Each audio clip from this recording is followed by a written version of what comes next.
Pernah nggak sih, kamu merasa sudah berusaha sekuat tenaga, tapi hidup tetap tidak berpihak?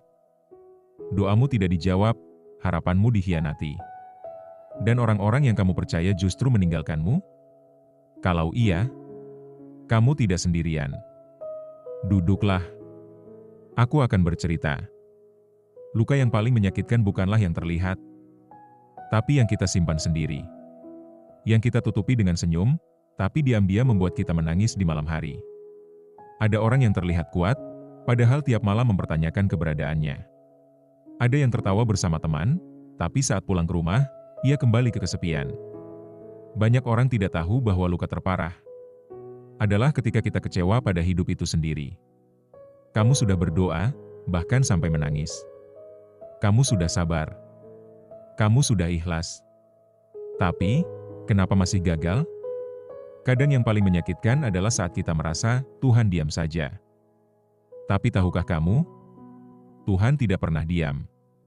Ia hanya sedang menyusun sesuatu lebih dalam dari yang kamu bayangkan. Doamu tidak diabaikan, hanya saja jawabannya tidak selalu berupa iya. Ada doa yang dijawab lewat kehilangan. Ada doa yang dijawab lewat kesendirian. Ada pula doa yang dijawab dengan waktu. Sunyi tidak selalu buruk. Kadang, disitulah kamu belajar mendengar suara hatimu sendiri.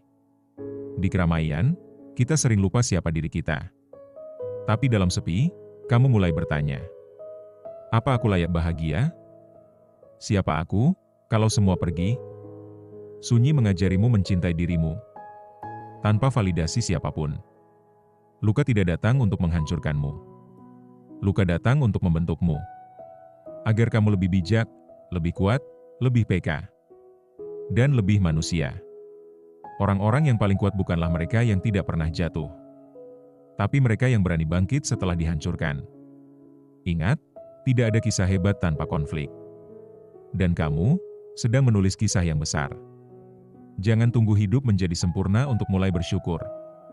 Karena bisa jadi, justru dalam kekurangan, ada anugerah yang besar. Kamu tidak harus sembuh dulu untuk berjalan. Kamu tidak harus bebas dari luka untuk melangkah. Kamu hanya perlu percaya bahwa langkahmu berarti. Jadi, kalau hari ini kamu merasa gagal, kecewa, atau bahkan tidak tahu harus kemana, duduklah sejenak. Tarik napas. Dan katakan pada dirimu sendiri, aku sudah sejauh ini. Aku sudah bertahan. Aku pantas untuk tumbuh. Aku pantas untuk bahagia. Kamu bukan gagal. Kamu hanya sedang menunggu giliran bersinar. Dan aku percaya, giliran itu akan datang. Kalau video ini menyentuh hatimu, bantu sebarkan kebaikan ini. Klik like, subscribe, komen dan bagikan ke orang-orang yang kamu sayangi. Karena bisa jadi, mereka juga butuh pelukan ini.